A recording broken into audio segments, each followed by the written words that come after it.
ভোলার বিচ্ছিন্ন দ্বীপ মনপুরায় গভীর রাতে সংঘটিত হয়েছে রাজনৈতিক সহিংসতার এক নীরব ঘটনা।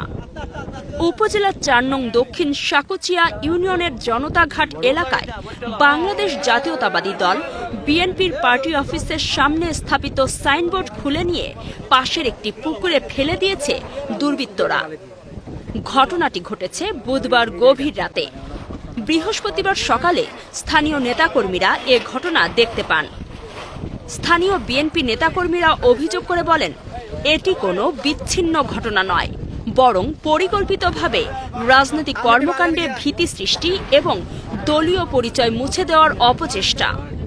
তারা বলেন, সাইনবোর্ডটি শুধু একটি লোহার পাত নয়, এটি আমাদের রাজনৈতিক অধিকার ও মত প্রকাশের প্রতীক।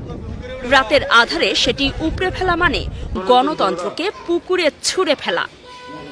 এ ঘটনায় মনপুরা থানায় লিখিত অভিযোগ করা হবে বলে জানিয়েছেন দলীয় নেতারা। তারা ঘটনার সুষ্ঠু তদন্ত ও দোষীদের দ্রুত শনাক্ত করে দৃষ্টান্তমূলক শাস্তির দাবি জানিয়েছেন। সচেতন মহলের আশঙ্কা, এ ধরনের নীরব সন্ত্রাস অব্যাহত থাকলে এলাকায় রাজনৈতিক সহাবস্থান ও সামাজিক স্থিতিশীলতা মারাত্মক হুমকির মুখে পড়বে।